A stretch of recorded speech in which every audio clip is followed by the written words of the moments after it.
আসসালামু আলাইকুম।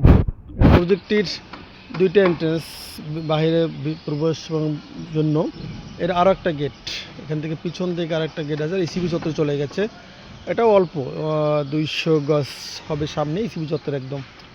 ওখান থেকে 1 থেকে 150 গজ, আর এখান থেকে হবে 200 গজ। তো আমি এখন দাঁড়িয়ে আছি, তো এই আমার বিল্ডিংটা দেখা যাচ্ছে অলরেডি। তো পিছনের ছেলেটা আমার পিছনের ছাদটা আমি যদি ফলো করি, আমরা সব সামনের ছাদ দেখেছি, পিছনের ছাদ এইটা। তো এখান থেকে আবার চলে গেলাম এই একটা রাস্তা, এখান থেকে আবার প্রজেক্ট আকারে এই জিনিসটা, আবার এই একটা রাস্তা চলে গেছে 20 ফিট রাস্তা, সবগুলো প্রজেক্টের ভিতরে 10তলা বিল্ডিং, সামনে একটা প্রজেক্ট আছে।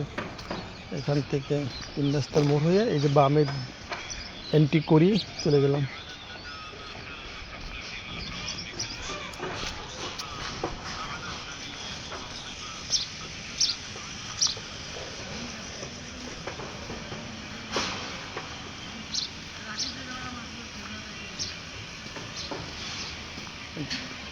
এই যে রাস্তা আমাদের পরিবেশের 20 ফিট রাস্তা প্রজেক্টের ভিতরে, যেটা এই যে রিক্সাটা আসতে সিন্ড করে, আর এটা হলো আমাদের সাইডটা, পুরা সাইড এখান থেকে এই পর্যন্ত। ইনশাল্লাহ আশা করি আল্লাহর রহমতে সব ঠিকঠাক লাগলে অতি সহজে আমাদের বিল্ডিংয়ে সুসম্পন্ন হবে। আল্লাহ পাকে থাকার সকল ব্যবস্থা করে দিন। যেহেতু আমরা নিজস্ব তত্ত্বাবধানে কাজটা করছি, আল্লাহ আমাদের সকল কাজ সহজ করে দিন। আসসালামু আলাইকুম।